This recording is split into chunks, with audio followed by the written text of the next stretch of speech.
بسم اللہ الرحمن الرحیم۔ حضرت عبداللہ بن عمر رضی اللہ تعالیٰ عنہما سے روایت ہے کہ رسول اللہ صلی اللہ علیہ وسلم نے ارشاد فرمایا، مؤذن کی آواز جہاں جہاں تک پہنچتی ہے وہاں تک اس کی مغفرت کر دی جاتی ہے۔ ہر جاندار اور بے جان جو اس کی آذان کو سنتے ہیں اس کے لیے مغفرت کی دعا کرتے ہیں۔ ایک روایت میں ہے کہ ہر جاندار اور بے جان اس کی آذان کا جواب بھی دیتے ہیں۔ کل سے ہم نا آذان کی فضیلت کے بارے میں حدیثیں شروع ہو گئی۔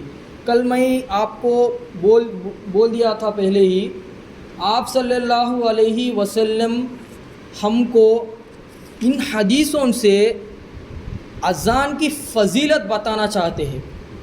اذان کو ہم لوگ بہت کم جانتے ہیں، اذان کے بارے میں بہت لوگ ہمارے لوگ اذان دیتے ہیں تو چراغ آتے رہتا ہے کہ جناب کیا رے بھائی گولا وہ بول ہمارے میں ہمیں کر لیتے رہتے نہیں مالے سنو مسلمان ہو کر بھی اب وہ سب کو نہیں کو بول کو یا ہمارے نبی یہ فضیلت سناتے ہیں۔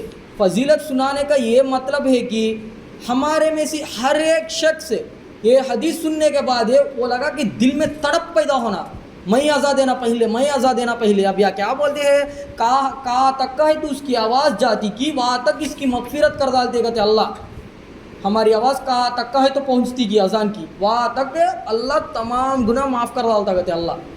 اب اسی اندر جذبہ پیدا ہونا ہمارے دل میں دینا، میرے گناہ معاف ہونا، کون بھی سامنے نہیں آنا، میں جانا، میں پہلے آپ میں اذان دینا کرنے کا جذبہ پیدا ہونا ہمارے اندر ہے۔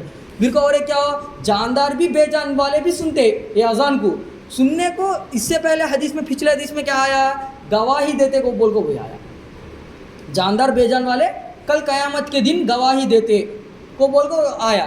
اب یا بھی ووچ حدیث ہے مغفرت کر دی جاتی ہے۔ ایک روایت میں ہے کہ ہر جاندار اب جب سی پچھلے حدیث میں کیا آیا کہ تو جاندار بے جان والے قیامت کے دن اذان دیے اس کے واسطے گواہی دیتے یا کیا کہ تو اللہ یا بے حدیث میں کیا آتا ہے کہ تو اذان کا جواب بھی دیتے کہتے کون ہے، جاندار بھی بے جاندار بھی سب بھی کون ہے تو اذان سنتے کہ وہ پورے جاندار بے جاندار والے پورے اذان کی جواب بھی دیتے۔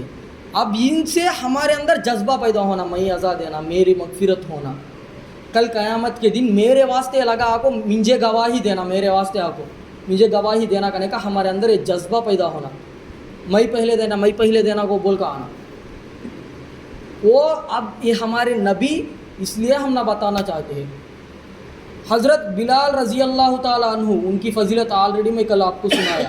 ان کی فضیلت صرف اور صرف ان کی فضیلت یہ ہے کہ انہوں اذان دیتے تھے ہمارے نبی کے زمانے میں، ان کے وجہ سے براق کا سواری، ہمارے نبی کے سواری براق اس کا رسیہ گر جاتے کہ تو کیا کہ تو ہمارے اس کو چلانے والا کون کیا آتا ہو بول کو اتنے عالم میں سب میں بلال رضی اللہ تعالیٰ عنہ کے کو الگ کرتا، اللہ الگ کر کو آ کو براق پکڑ لوگوں ہوتا وہ سواری چلاتے۔ کئی کو وقت انہوں پھر کو کمزات والے کل بولے میں آپ کو کمزات والے انہوں کم قوم میں پیدا ہوئے، لیکن ان کی فضیلت دیکھو کئی کو کہتا انہوں اذان دیتے تھے ہمارے نبی کے زمانے میں بلال رضی اللہ تعالیٰ عنہ۔ حدیثوں میں ان کا بہت بڑی فضیلت ہے، حدیث سامنے حدیثہ میں آتا انہاں کی فضیلت بھی آتی بلال رضی اللہ تعالیٰ عنہ کی بھی۔ قیامت کے دن سب میں سی انہاں کیک کو الگ کر کو انہاں کو بہت اونچا مقام دیتا اللہ تعالیٰ۔ کئی کو وقت کہتا ہمارے نبی کے زمانے میں انہوں اذان دیتے تھے، وہ اذان کی فضیلت یہ پورا ان کو کون سا مرتبہ ہے تو بھی ملا تو بھی کل قیامت میں یہ پورا اذان کی فضیلت۔ اب یہ حدیثوں میں بھی ہم نہ ہمارے دلوں میں پڑھنا ہے، تڑپ پیدا ہونا ہمارے دلوں میں، ہمیں بھی ایسا دینا، ہماری بھی مغفرت کرا لینا، ہمیں وہ بول کو ہم نہ بھی رہنا، ہم نہ بھی معلوم ہونا یہ اس واسطے حدیثہ ہمارے تک آج بھی آتے ہیں، 1400 سال ہو گئے تو بھی پھر بھی ہمارے پاس ابھی وہ ساتھ آتے ہیں حدیثہ۔